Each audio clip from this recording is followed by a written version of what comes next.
Hola a todos, vamos a comenzar a trabajar en nuestro libro de Mi entidad Jalisco. Este es el tema 3, donde vamos a hablar sobre las actividades económicas y los cambios que hubo durante el Porfiriato. Primero vamos a comenzar hablando de cómo Jalisco progresó. Durante el Porfiriato, que fue la época de la que ya estuvimos hablando, a cargo de Porfirio Díaz, las ciudades crecieron, se hicieron más modernas y uno de los acontecimientos más importantes para Guadalajara fue la llegada del tren, que fue llamado el Tren del Progreso. Llegó el 15 de mayo de 1888 en medio de mucho entusiasmo y muchas fiestas, porque la llegada del tren a Guadalajara mejoró la comunicación entre las ciudades de diferentes estados de la República. Por lo tanto, pues aumentó el comercio y permitió que las personas pues pudieran trasladarse de un lugar a otro. Aquí les voy a mostrar yo una nota que encontré en el Informador, donde dice: la modernidad llegó sobre rieles. La historia del ferrocarril Jalisco se remonta al 15 de mayo de 1888, cuando llegó a Guadalajara el primer convoy desde la Ciudad de México, que aquí les muestro una fotografía para que se puedan dar una idea más clara de cómo era, ¿sale? Y ahora hablemos sobre el campo. El campo en Jalisco. En el campo hubo varios cambios. Se modernizaron las técnicas de cultivo con abonos y mejores herramientas. Los campesinos que no podían cultivar sus tierras, pues tuvieron que venderla, pero los que sí pudieron cultivarlas fueron aumentando sus posesiones y se convirtieron en ricos terratenientes.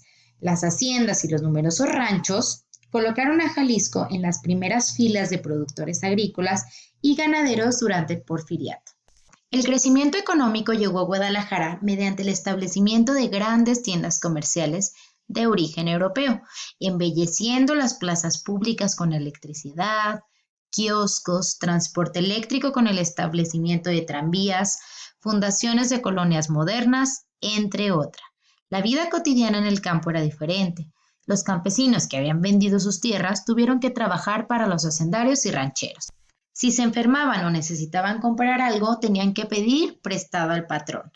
Este les daba el dinero como adelanto de su sueldo y entonces pues se veían obligados a trabajar hasta que pudieran pagar las deudas. Imaginen cómo estas deudas se iban incrementando e incrementando.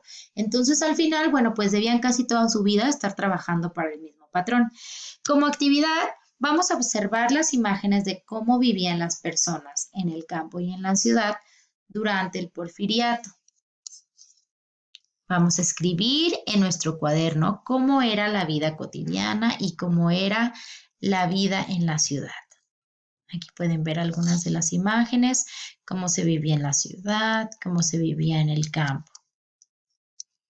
Vamos a investigar con tus familiares y amigos si conocen o han leído alguna historia o novela que narre las costumbres y tradiciones de tu localidad, pero en el tiempo del Porfiriato. Vamos a escribir lo que te contaron en tu cuaderno. Pasamos ahora a nuestro siguiente tema, que es cómo era la vida cotidiana en nuestra entidad, pero durante la Revolución Mexicana. Los privilegios que el gobierno de Porfirio Díaz otorgaba a unos cuantos generó inconformidad en la mayoría de los mexicanos al iniciarse el siglo XX. Esta crisis pues se manifestó con los mineros, con los obreros y con algunos otros quienes realizaron paros de sus labores, es decir, dejaron de trabajar, estuvieron en huelga y estuvieron exigiendo mejores condiciones de trabajo.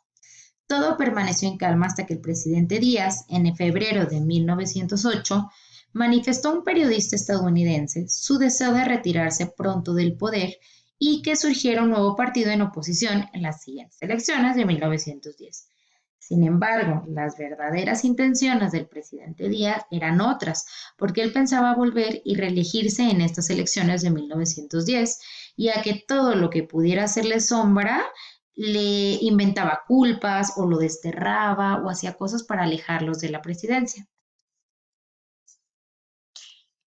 En esas elecciones de 1910, Francisco I. Madero también participó como candidato a la presidencia de la República, pero fue encarcelado y se cometió un fraude electoral contra él, por lo que al escapar de la cárcel lanzó desde Estados Unidos de América el Plan de San Luis, en el que desconoce el gobierno de Porfirio Díaz y llama al pueblo a iniciar la Revolución Mexicana, apoyada por líderes revolucionarios como Francisco Villa y Emiliano Zapata, entre otros. Aquí en nuestro libro podemos ver una imagen de Emiliano Zapata.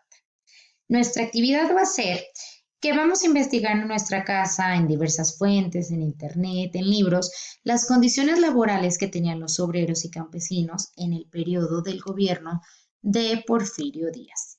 Con lo que investigamos, vamos a llenar aquí el siguiente cuadrito, es decir, cómo eran las condiciones laborales, cuántas horas de trabajo, cuáles eran sus obligaciones y cuáles eran sus derechos. A este cuadrito tú le puedes agregar todo lo que tú consideres necesario para que nos quede de una manera más clara. A partir de este ejercicio vamos a escribir en qué han mejorado las condiciones laborales de los trabajadores en tu localidad. Vamos a escribirlo en nuestro cuaderno, ¿sale?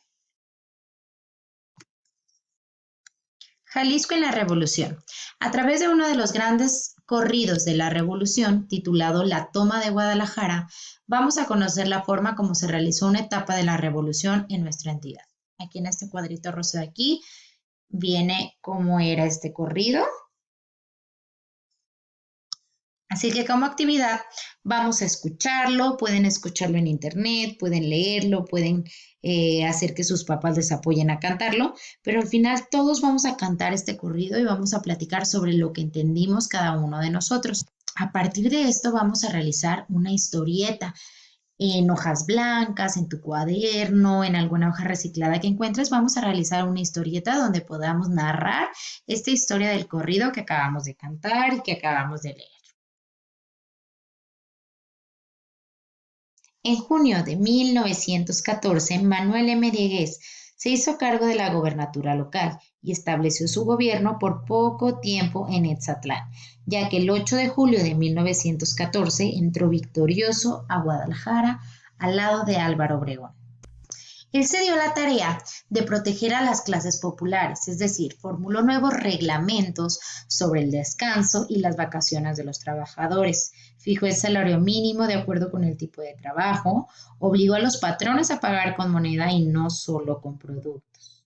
Entonces, vamos a leer este texto que es muy importante sobre todas las condiciones que él quería dar a los trabajadores y vamos a realizar esta pequeña actividad de aquí.